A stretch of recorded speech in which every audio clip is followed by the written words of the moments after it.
மகிமைப்படும்படியாக இன்றைக்கு வந்திருக்கிறோம். அல்லேலூயா. எவ்வளவு பிரச்சனைகளும் போராட்டங்களும் உங்களுக்கு இருக்கலாம், ஆனாலும் தேவனுடைய பாதத்திலே அமர்ந்து ஜெபிப்பது நல்லது என்று சொல்லி தேவனுடைய பாதத்துக்கு நாம் தன்னை அர்ப்பணிக்க வந்திருக்கிறோம். கர்த்தர் உங்களை ஆசீர்வதிப்பாராக. நல்லா கவனிங்க. தயவுசெய்து செல்ஃபோன் ஏதாவது இருந்தால் நீங்கள் சுவிட்ச் ஆஃப் பண்ணிவிடுங்க. மற்ற காரியங்களுக்கு உங்களை தேவனுடைய பலத்தினால் அல்லேலூயா உட்கார்ந்து தேவனை உடைய வார்த்தையை கேளுங்க. தேவனுடைய வார்த்தை உங்களோடு பேசும். விசுவாசிக்கிறீங்களா? தேவனுடைய வார்த்தை உங்களோடு பேசும். இந்த மாதத்தில் கொடுக்கப்பட்ட தேவ வார்த்தையை நீங்கள் கேட்கும்போது கர்த்தர் உங்களை ஆசீர்வதிப்பார். ஏசாயா புஸ்தகம் ஏசாயா தீர்க்கதரிசன புஸ்தகம் அல்லேலூயா 60:19 நீங்கள் பார்க்கும்போது, இனி சூரியன் உனக்கு வெளிச்சமாக இராமலும் சந்திரன் தன் வெளிச்சத்தால் பிரகாசியாமலும் கர்த்தரே உனக்கு நித்திய வெளிச்சமும் மகிமையுமாய் இருக்கிறார் என்று வேதம் சொல்லுகிறது. ஹல்லேலூயா. அப்போ பாருங்க, இருள் வெளிச்சம் கொடுக்கிற இருள், அதாவது வெளிச்சத்தை தடுக்கிற இருள் வேறு, வெளிச்சத்தை தடுக்கிற இருள் வேறு.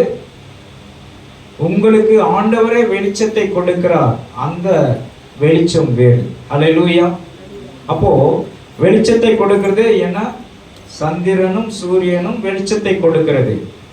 மேக ஸ்தம்பமும் அக்கினி ஸ்தம்பமாய் வந்து நம்மை வெளிச்சத்திற்குள் கொண்டு வந்து நடத்தும். ஆனாலும் ஆண்டவர் சொல்றாரு தீர்க்கதரிசி மூலமாக, நீங்க எவ்வளவு வெளிச்சம், அதாவது இருள் இருந்தாலும், அது இருளாக இருந்தாலும் நீங்க எதற்கும் பயப்படாதே, நான் உன் தேவன், உன்னை பலப்படுத்தி சகாயம் செய்வேன், உன்னை நீதியின் வலக்கரத்தினால் தாங்குவேன் என்று சொல்லியிருக்கிறார். விசுவாசிக்கிறீங்களா?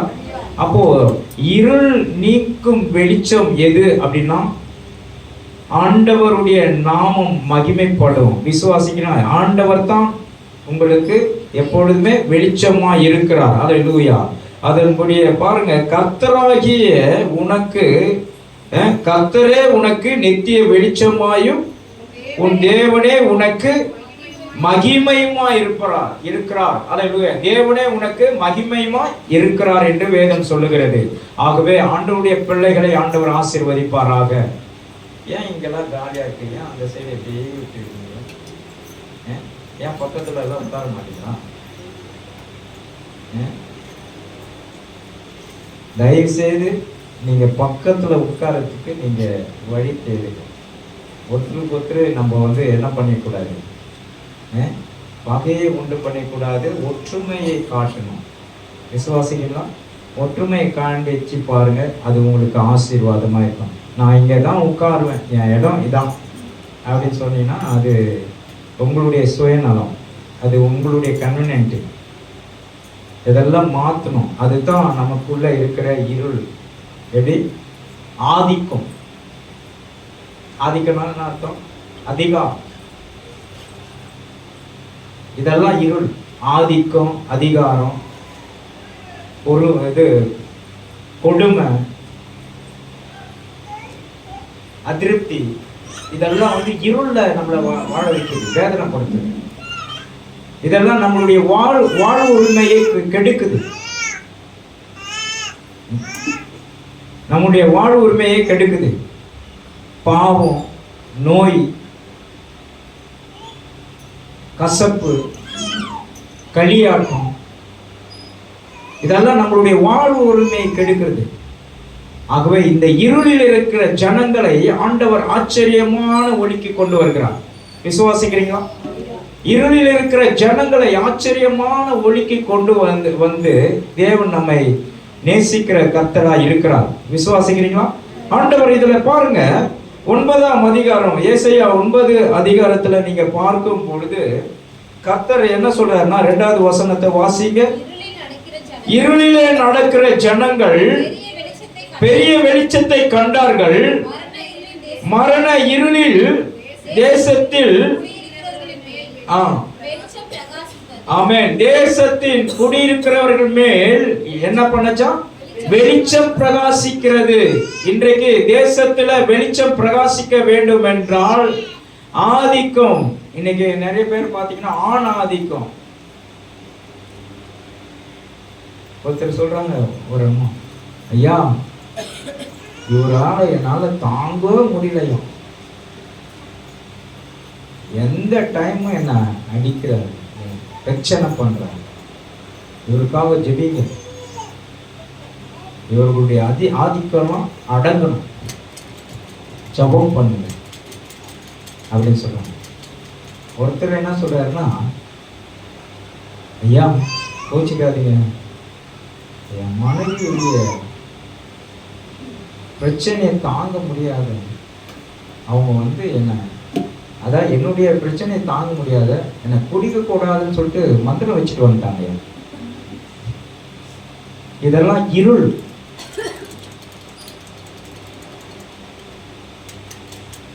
இருள் இது. விசுவாசிக்கிறீங்களா? இருள் நீக்கும் வெளிச்சம் நம்ம ஆண்டவராகிய இயேசு கிறிஸ்து மாத்திரம். விசுவாசிக்கிறீங்களா? இப்ப பாருங்க, மந்திரத்தை வச்சுட்டு அவன் பாட்டு போறது வருது, அப்படியே செய்வினை. மந்திரம் இருக்கா? செய்வினை இருக்கா இல்லையா? இருக்கா இல்லையா? சொல்லுங்க. மந்திரம் இருக்கா? சொல்லுங்களேன், வாய் திறந்து சொல்லுங்க.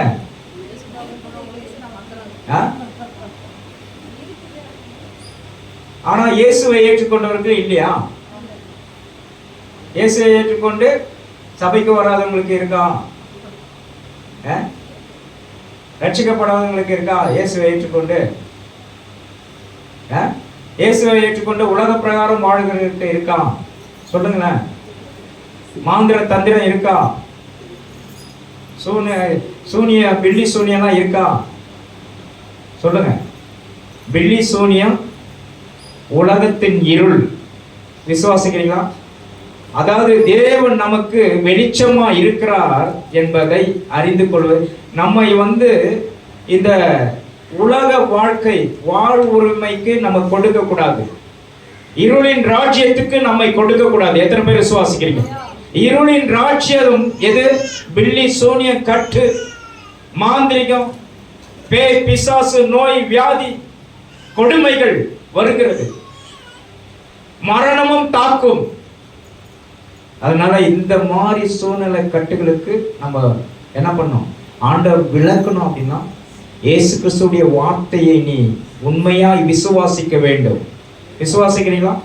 கணவன் மனைவிக்கு சூனியம் வைக்கிறான், மனைவி கணவனுக்கு சூனியம் வைக்கிறான். ஏன்னா மனைவி வேற யாருக்கிட்டயோ பழகுறாங்க அப்படின்னு சொல்லிட்டு இவனை பண்ணிட்டு போறான், வைக்கிறான், பிரச்சனையை பண்றான்.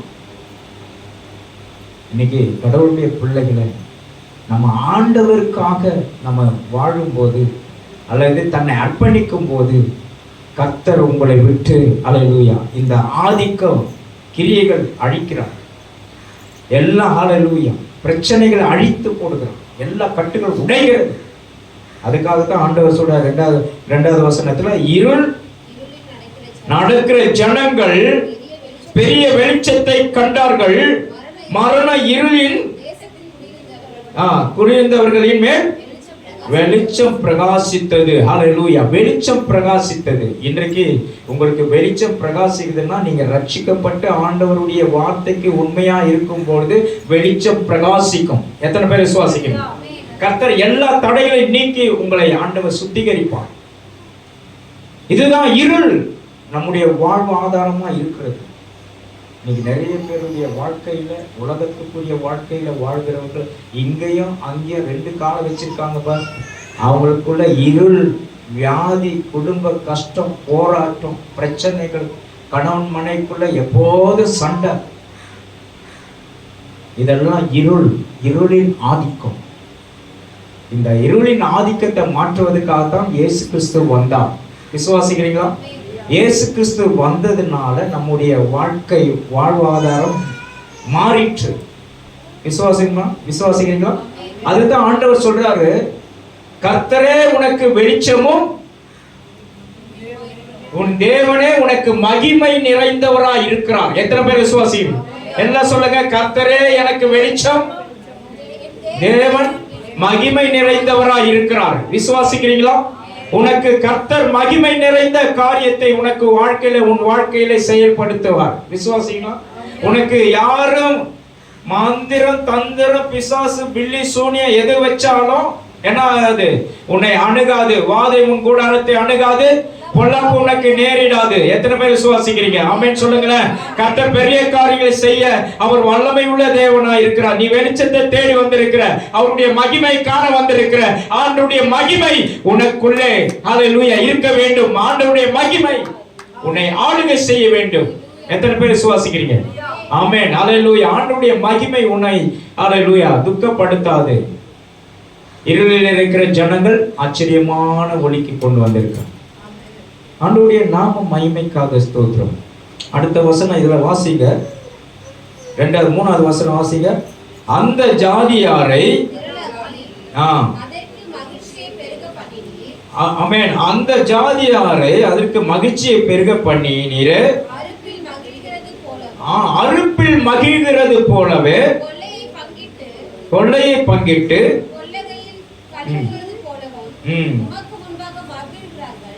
மகிழ்வார்கள்.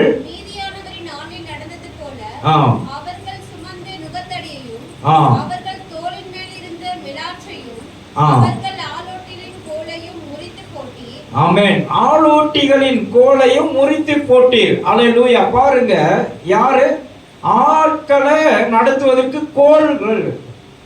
போலீஸ்காரன் கையில என்ன இருக்கும்? கோல் இருக்கும். லட்டி லட்டி தானே. அந்த லட்டியை என்ன பண்ணுவான்? இதை வச்சுதான் மிரட்டுவான். அதை வச்சுதான் மிரட்டி இது பண்ணுவோம். சின்ன வயசுலலாம், வாலிப வயசுல துருத்துருன்னு இருக்கும்போது ஆண்டவர் என்ன நிறைய விசாசி கிரியிலிருந்து தப்பி வச்சார். இருள், ஏன்னா இருளின் ராட்சம். வாலிப பசங்கள வாலிப பசங்கள என்ன பண்ணுவாங்க? வாலிபம் ஊஞ்சல் ஆடுன்னு சொல்லுவாங்க. அப்போ அந்த காலத்துல இளமை ஊஞ்சல் ஆடுன்னு சொல்லுவாங்க. இளமை ஊஞ்சல் ஆடுல உன்னுடைய இருள் தான் உன்னை என்ன பண்ணுது? ஆதிக்கப்படுத்துது, அதிகாரத்துல கொண்டு வருது. என்ன தெரியாத என்ன பண்றாங்க? ஜீப்ல ஏத்திட்டு போயிட்டாங்க. சின்ன வயசுல 18-17 வயசு. என் கூட இருக்கிற ஃப்ரெண்டுங்க 4 பேர், ஜோசப், தாஸ், இன்னொரு பையன், எல்லாம் பேரெல்லாம் வந்து கிறிஸ்தவ பேர். தூக்கிட்டு போயிட்டாங்க. தூக்கிட்டு போய் கேகே நகர் R7 ஸ்டேஷனில் போட்டாங்க. எல்லாரையும் லைனாக உட்கார் நிற்க வச்சுட்டாங்க. நிற்க வச்சுட்டு கேட்குறாங்க, டேய் யாரா நீங்கள்? இல்லை சார், இதுதான் வீடு இங்கே தான் இருக்கு. என்னை கேட்டாங்க, உங்கள் அப்பா பேர் தானே? அந்தோனிராஜ். எங்கே இருக்குங்க? உங்கள் அப்பா என்ன வேலை செய்வாங்க? இந்து ஆஃபீஸில் வேலை செய்கிறாரு, அவர் எடிட்டர் அப்படின்னு சொன்ன உடனே என்னாச்சு? ஏய், பார்க்கறதுக்கு நல்ல பையனாக இருக்கேன், இவனுக்கு கூட ஏன்டா சேர்த்தேன் போட அப்படின்னு சொல்லிட்டு ஒரு லட்டியில் ஒரு அடி அடிச்சு வெளியே தேய்க்கலாம். நானும் வெளியே வந்துட்டேன். ஐயா இவங்களை அனுப்புங்க. ஏய், உங்களை தூக்கி உள்ள போ அப்படின்னு சொல்லிட்டு, சின்ன பசங்க 17-18 வயசு, தூக்கி உள்ள போகணும் போ. அவங்கள பார்த்தா உடவே இல்லை. ஒருத்தன் யாருக்கோ லெட்ரு பாக்கெட்டில் கையில் வச்சுருக்கிறான். சின்ன பொண்ணுங்களுக்கு சின்ன பசங்கள லெட்ரு வச்சுருக்கு. அவனை தூக்கி போட்டு அடிச்சு கடைசியில் நான் பக்கத்தில் இருக்கிற அண்ணா, பக்கத்தில் இருக்கிற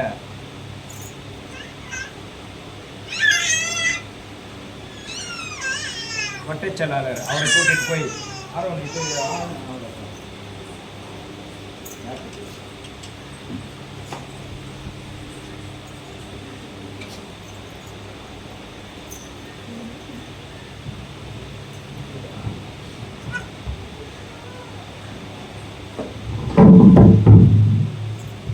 ஹல்லேலூயா. பாருங்க, அந்த மாதிரி ஒரு இருளில் இருந்த வாழ்க்கையை ஆண்டவர் மாற்றி இந்த மாதிரி சூழ்நிலை தான் மாற்றி கொண்டு வந்திருக்கிறார். வட்டச்செயலாளர் கூட்டு நான் இந்த மாதிரி தான் இருக்கணும். மறுநாள் காலையில் எல்லாருக்கிட்டையும் காசை வாங்கிட்டு அனுப்பிடுவேன். இதெல்லாம் இருள், பாவ இருள், சாப இருள் எல்லாத்தையும் ஆண்டவர் உடைச்சி கொண்டு வந்து உங்க மத்தியில நிக்க வச்சிருக்கிறார். எத்தனை பேர் விசுவாசி? ஆமென் சொல்லுங்களேன். கர்த்தர் பெரிய காரியங்களை செய்வார். எல்லா தடைகளும் உடைக்கிறார். எல்லா இருளின் ராஜ்யத்தை நசுக்கி போடுகிறார் ஆண்டவர். அதற்காக தான் ஆண்டவர் இதுல சொல்றாரு. வாசிங்க 6வது வசனம். நமக்கு ஒரு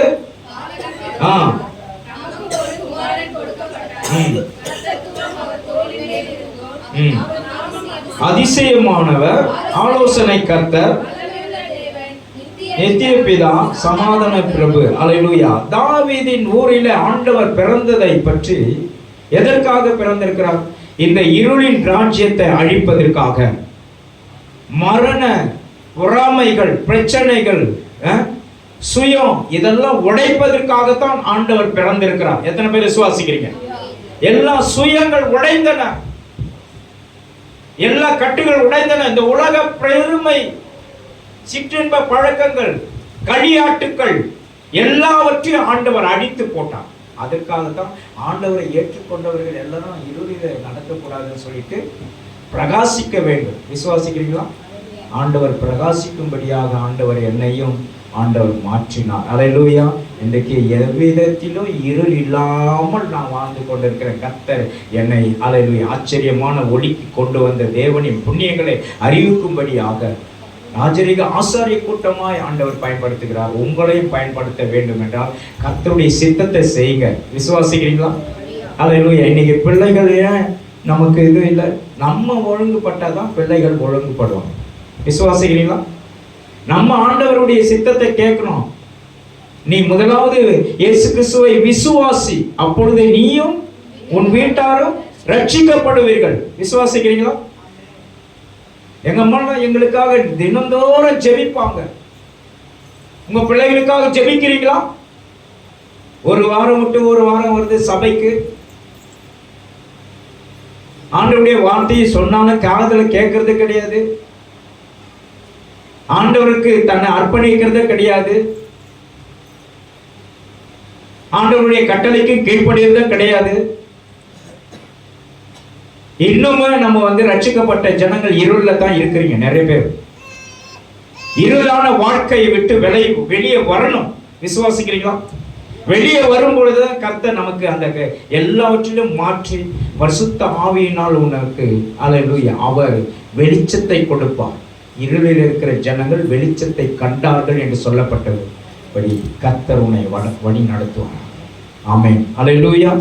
பாருங்க, இதுல அதுதான் சொல்லப்பட்டது. இனி சூரியன் உனக்கு பகலில வெளிச்சமா இராது, சந்திரன் தன் வெளிச்சத்தால் உனக்கு பிரகாசிக்காமலும் கர்த்தரே உனக்கு நித்திய வெளிச்சமா இருக்கிறார். உன் தேவனே உனக்கு மகிமையா இருக்கிறார். உன் சூரியன் இனி அஸ்தமிப்பதில்லை. அவர் சொல்றாரு. அடுத்த வசனம் என்ன சொல்றாரு? சூரியன் உனக்கு அஸ்தமிப்பதில்லை. அஸ்தமிப்பதில்லைன்னா என்ன அர்த்தம்? மறையாது, நீ எப்பவுமே வெளிச்சத்துல இருப்பேன்னு சொல்றாரு. விசுவாசிக்கிறீங்களா? அல்லேலூயா. அதற்காக போய் சூரியனை என்ன பண்ணாதீங்க, வணங்காதீங்க. சூரியனை வணங்குறது தப்பா ரைட்டா சொல்லுங்க. ஏன்னா அவர் சிருஷ்டித்தார். சிருஷ்டி கர்த்தரை வணங்குங்க, சிருஷ்டியை வணங்காதீங்க. சிருஷ்டியை வணங்காதீங்க. போய் மலையை பார்த்து அதை போய் வணங்கி கொண்டு இருக்கக்கூடாது. மரத்தை பார்த்து அதை போய் வணங்கக்கூடாது. கல்லை பார்த்து கல்லை 3 கல்லை வச்சு நான் வணங்கக்கூடாது. சிருஷ்டி கர்த்தரை வணங்குங்க, சிருஷ்டியை நான் வணங்காதீங்க. கர்த்தர் நமக்கு அதுதான் வெளிச்சம். இன்னும் நிறைய பேர் என்ன தெரியுமா செய்யும்? இங்க ஆண்டவருடைய ஆசீர்வாதத்தை பெற்றுட்டு, ஐயா நாங்க இந்த மாசத்துல இங்க போறோம்யா, இதுக்காக ஜெபம் பண்ணுங்க, இங்கேயும் அங்கேயே இருப்பேன். எப்படி? இங்கேயும் அங்கேயே இருப்பேன். ஒரு பேங்க்குக்கு போனேன். பேங்க்ல பார்த்தா இயேசு கிறிஸ்து இது அது என்ன சொல்றது, ஆண்டவர் இறுதி ஆண்டவருடைய படம் வச்சிருக்காங்க, நிலா வச்சிருக்காங்க. நிலா எதுக்கு அடையாளமா? முஸ்லீம்க்கு அடையாளமா. அதுக்கப்புறம் ஒரு டெம்பிள் அப்படி வச்சிருக்காங்க. அப்போ அவங்களுக்கு உலகத்தாருக்கு என்ன தெரியும்? பரவாயில்ல, பொதுவாக வச்சிருக்காங்க. பாகிஸ்தானில் இப்போ இது நம்ம காஷ்மீர்லாம் போனால் உன் பேர் என்னன்னு கேட்பாங்க. ஃபஸ்ட்டு உன் பேர் இந்து பேராக இருந்ததுனாலும் முஸ்லீம் கிறிஸ்டின் பேர் இருந்தாலும் சுற்றுவாங்க. அந்த மாதிரி ஒரு இன்னைக்கு அப்படி தான் கேட்டு 28 பேரா 29 பேரை சேர்த்தாங்க, கற்றுட்டாங்கன்னு சுட்டாங்க. 26 பேர் சுட்டிருக்காங்க. அதனால நம்ம சிருஷ்டி கர்த்தரை வணங்குங்க, ஒரு சிருஷ்டிப்பை வணங்காதீங்க. ஆண்டவருக்கு பிரியமாய் வாழ்வதற்கு கர்த்தர் பெரிய காரியங்கள் செய்ய வல்லமை உள்ள தேவனா. உன்னை வெளிச்சத்துக்கு கொண்டு வந்திருக்கிற காரணம் என்ன? உன்னை ரட்சிக்கப்பட்டு சபைக்கு கொண்டு வந்த காரணம் என்ன? அவருடைய கட்டளைக்கு நீ கீழ்ப்படியும் போது கர்த்தர் உன்னை வாழாக்காமல் தலையாக்குவா, கீழாகாமல் மேலாவாய். அதான் அடுத்த வசனம் வாசிங்க. உன் சந்திரன் மறைவதில்லை, கர்த்தரே உனக்கு நித்திய வெளிச்சமா இருக்கிறார். உன் துக்க நாட்கள் முடிந்து போயிற்று. விசுவாசிக்கிறீங்களா? துக்கம் எதனால வருது? நம்ம இன்னும் ஆண்டவரை அறியாத இருக்கிறதுனால தான் துக்கம் வருது. இன்னும் ஆண்டவரை நம்ம விசுவாசிக்கிறதுனால துக்கம் வருது. விசுவாசிக்கிறீங்களா? ஐயோ பயம் வருது. ஏன் பயம்? இன்னும் அவருடைய வெளிச்சத்துல நம்ம நடக்கலன்னு அர்த்தம். விசுவாசிக்கிறீங்களா? இன்னும் அவருடைய வெளிச்சத்துல நடக்கலாம். அந்த வெளிச்சத்துல நடக்கும் போது கர்த்தர் நம்மை ஆசீர்வதிக்கிற வல்லமை உள்ள தேவனா இருக்கிறார். விசுவாசிங்களா? ஆண்டவர்கிட்ட கேளுங்க, ஆண்டவரே நான் என்ன செய்யணும்? ஆண்டவரே உமக்காக நான் என்ன செய்யணும்? நீங்க எங்களுக்காக மரிச்சிருக்கிறீங்க, எங்களுக்காக வார்த்தைகளை கொடுத்திருக்கீங்க, எனக்காக நீ கூடவே இருக்கிறீங்க, எங்களுக்காக ஒரு ஆவியானவர் அனுப்பி இருக்கிறீங்க, எங்களுக்காக ஒரு தேற்றரவாளனை அனுப்பி இருக்கீங்க, எங்களுக்காக சத்தியத்தை போதிக்கும்படியாக ஒரு ஊழியக்காரரை அனுப்பி இருக்கீங்க, எங்களுக்காக நீங்க ஒரு சபையை ஏற்படுத்தி கொடுத்திருக்கீங்க. நான் என்ன செய்யணும்? கேளுங்க. கேட்காத பட்சத்துல உங்களுக்கு நீங்க இருள்ல இருக்கிற மாதிரி தான் அர்த்தம். விசுவாசிக்கிறீங்களா? ஆண்டவர் சொல்றாரு, இதுல என்ன சொல்றாரு? நானே உனக்கு நித்திய வெளிச்சமா இருப்பேன். நீ உலகத்தாருக்காக, உன்னுடைய உறவினருக்காக பயந்திருக்காக. பயம் உன்னை விட்டு நீங்கணும். பயம் என்பது இருள். விசுவாசிக்கிறீங்களா? பயம் உன்னை விட்டு நீங்கணும், கட்டுகள் உடையணும், வியாதிகள் ஓடணும். உன்னை கண்டால ஆண்டவருடைய வார்த்தை, ஆண்டவருடைய வல்லமையான கையை நீங்க மற்றவர் மேல கை வைக்கும் போது ஆசீர்வாதம் உண்டு. ஆண்டவர் அப்போஸ்தலர் பவுல் எதுக்காக கை வைக்காதுன்னு சொல்றாரு? சொல்லுங்க. கை வைக்காதுன்னா எதுக்கு கை வைக்காதுன்னு சொன்னாரு? நிறைய பேர் ஊழியக்காரங்க மாற்றி பேசுவாங்க. யார் மேல கை வைக்கூடாதுன்னு சொல்லுவாங்க? நீங்க கை வைக்காத. திடீர்னு எடுத்ததுக்கெல்லாம் கை வச்சுக்காங்க. எனக்குலாம் அப்படித்தான், எடுத்ததுக்கெல்லாம் அடிப்பேன். நான் எனக்கு வாய் பேச வராது, எடுத்ததெல்லாம் அடிப்பேன். அதுதான் பவுல் சொல்றாரு, கை வைக்காதே. அடிக்காதுன்னு சொல்றதுக்கு தான். ஒரு கண்ணத்தை காட்டினா மறு கண்ணத்தை நீ காண்பி. ஒரு கண்ணத்துல அரைஞ்சிட்டா மறு கண்ணத்தை காண்பி. அதான் கை வச்ச நீங்க ஜெபிக்கலாம். விசுவாசிக்கிறீங்களா? உங்களுக்கு ஆண்டவர் கொடுக்கப்பட்ட ஆசீர்வாதம் என்ன தெரியுமா? நித்திய வெளிச்சமாய் உனக்குள்ளே பிரகாசிப்பேன். நீ வியாதிஸ்தர்கள் கைகளை வைங்கள், அப்பொழுது அவர்கள் சொஸ்தமாவார்கள் என்று ஆண்டவர் அதிகாரத்தை கொடுத்திருக்கிறார். அப்போ நீ நீதியில நடக்கிறியா, வெளிச்சத்துல நடக்கிறியா, நீ தேவனுடைய மகிமையில இருக்கிறியான் என்பதை தெரியும். எத்தனை பேர் விசுவாசிக்கிறீங்க? ஆமென். கர்த்தர் பெரிய காரியங்களை செய்வாராக. கர்த்தருக்கு தன்னை அர்ப்பணிக்க. உனக்கு கொடுக்கப்பட்டிருக்கிற மகிமை சாதாரணதல்ல. நீ உன் கணவருக்காக தூங்கும் போது ஜெபம் பண்ணிட்டு போது, என்ன அவங்க தண்ணி குடிக்கும் போது என்ன ஜெபம் என்ன வாங்கிட்டு போறீங்களா? எல்லாரும் என்ன வாங்குறீங்களா? அபிஷேகம் எண்ணம். அபிஷேகம் பண்ணி அதை ஜெபம் பண்ணி கொடுக்கும் போது அதுல எண்ணெயில நீ என்ன பண்ணும்? ஜெபம் பண்ணி ஒரு சொட்டு தண்ணி இது ஒரு டம்ளர் தண்ணியில் ஒரு சொட்டு எண்ணெயை ஊற்றி குடிங்க. அடுத்தது எப்படி குடிக்கிறான்னு பாருங்க. குடிக்கிறாரா இல்லையான்னு பாருங்க. அவ்வளவு வல்லமை பெற்று ஆண்டவர் இந்த சபையை ஏற்படுத்தி கொண்டிருக்கிறார். விசுவாசிக்கிறீங்களா? அந்த எண்ணெயில அபிஷேகம் இருக்கிறது. உன் வீட்டுல ஏன் பிரச்சனை, போராட்டம், குழப்பங்கள்? ஏன் உன் கணவர் ரட்சிக்கப்பட மாட்டார்? ரட்சிப்பு ஆண்டவருடையது, ஜெபிக்கிறது உன்னுடையது. விசுவாசிக்கிறீங்களா? ரட்சிப்பு யாருடையது? ஆண்டவருடையது. ஜெபிக்கிறது உன்னுடையது. குமாரன் விடுதலை ஆக்கினால் மெய்யாகவே விடுதலை ஆவீர்கள். அல்லேலூயா. ஆண்டவர்கிட்ட கேளுங்க, ஆண்டவரே என் கணவர் ரட்சிக்கப்படாத, இத்தனை வருஷமா நான் சர்ச்சுக்கு வந்திருக்கிறேன், பாரப்பட்டு ஜெபிங்க. உபவாச ஜெபம் வர சனிக்கிழமை 10ஆம் தேதி நடக்க இருக்கிறது. இதுல நீங்க கலந்து கொள்ளுங்கள். நிச்சயமா உபவாச ஜெபத்துல நீங்க கலந்து கொள்ளும்போது உன் வாழ்க்கை வித்தியாசப்படும். கர்த்தர் பெரிய காரியங்களை செய்வார். வருகின்ற சனிக்கிழமை வேலை 6 நாள் வேலையானாலும் பரவாயில்ல, நீங்க போங்க. அப்படியே வெளியே போட்டுட்டு கூட வாங்க. மத்தியானத்துக்கு மேல நீங்க வேலைக்கு போங்க. நீங்க வந்து அந்த இருளின் ராஜ்யத்தை அழிப்பதற்கு ஆண்டவர் நமக்கு வெளிச்சத்தை கொடுவார். 2வது வசனம் வாசிங்க. 21 வாசிங்க. உன் ஜனம்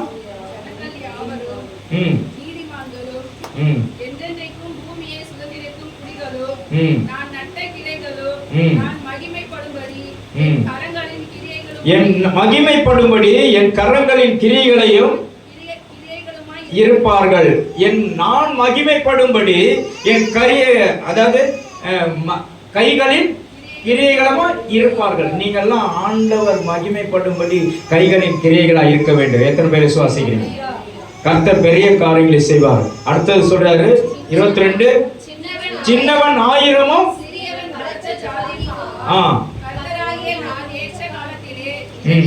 இதை தீவிரமாய் நடப்பிப்பேன் என்று சொல்றார். தீவிரமாய் நடப்பிப்பேன்.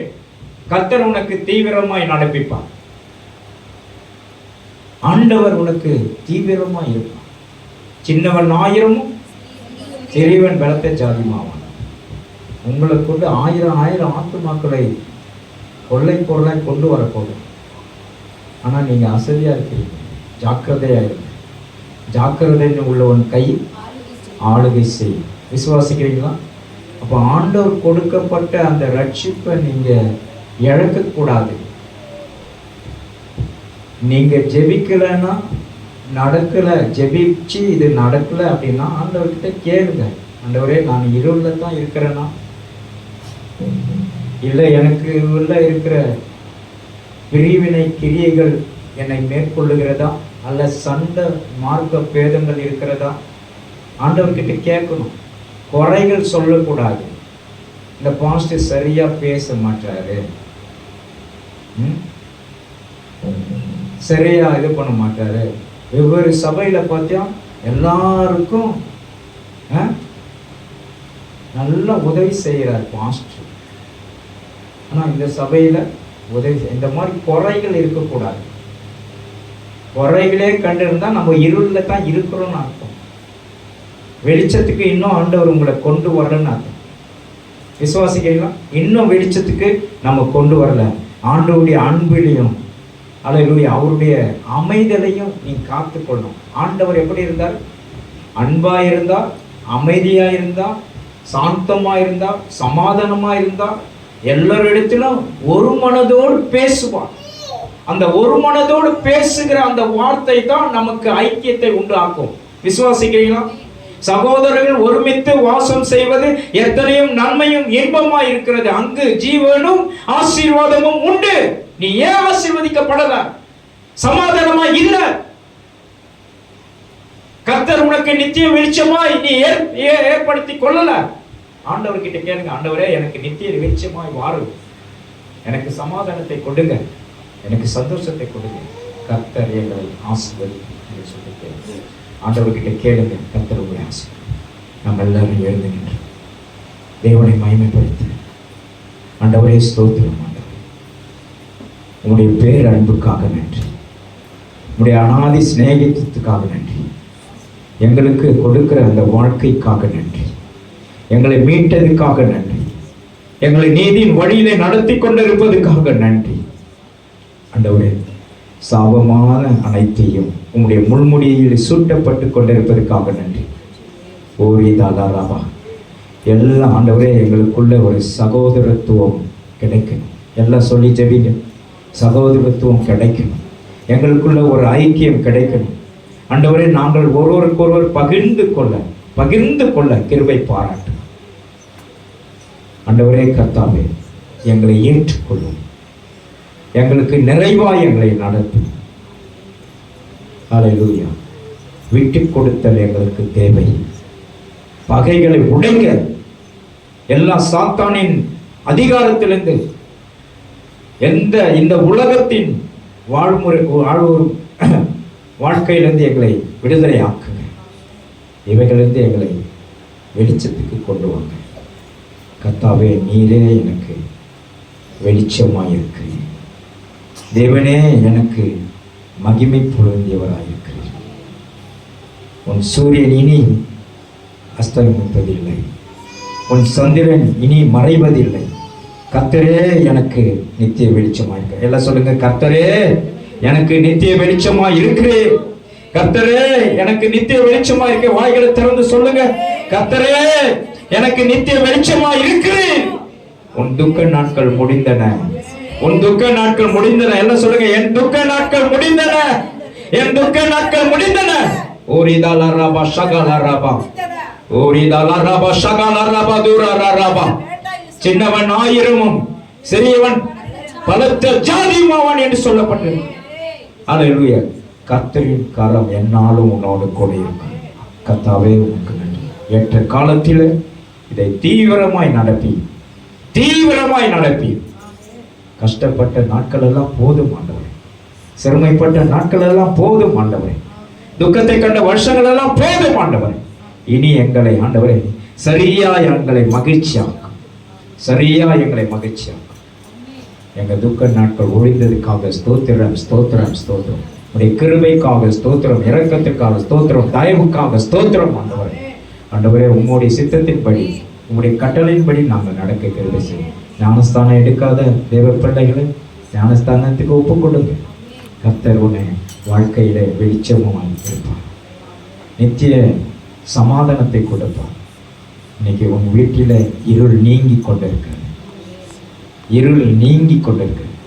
பாவ இருள் நீங்கி கொண்டிருக்கிறது.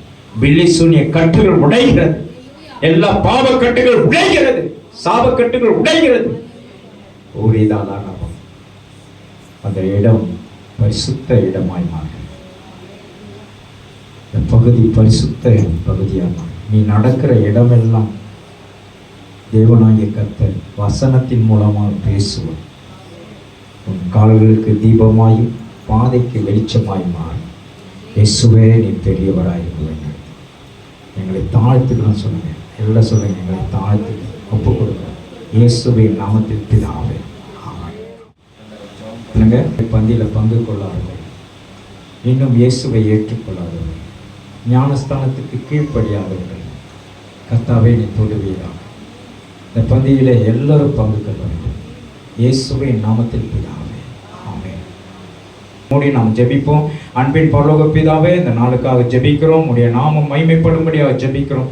எல்லா தீங்குக்கும் விலக்கி காத்தரும், தேவைகளை சந்திங்க, அற்புதமாய் நடத்துவீராக கர்த்தர். ஹல்லேலூயா. நானே நித்திய வெளிச்சமாய் இருக்கிறேன் என்று சொன்னேன். இனி உனக்கு இருள் இராது என்று சொன்னேன். இது கஷ்டம் என்ற இருள், போராட்டம் என்ற இருள், சாபம் என்ற இருள், ஹல்லேலூயா, எல்லாம் போராட்டத்திலிருந்து விடுதலையாக்கி, இருளின் ராஜ்யத்திலிருந்து விடுதலையாக்கி ஆண்டவரே இப்பொழுது வெளிச்சத்திற்கு கொண்டு வந்ததுக்காக நன்றி செலுத்துகிறேன். ஒவ்வொருவரையும் ஆசீர்வதி இயேசுவின் நாமத்தில் பிதாவே. என் ஆத்துமாவே கர்த்தரை ஸ்தோத்திரி, முழுவதுமே பரிசுத்த நாமத்தை ஸ்தோத்திரி. என் ஆத்துமாவே கர்த்தரை ஸ்தோத்திரி, அவர் செய்த சகல உபகாரங்களும் மறவாதே.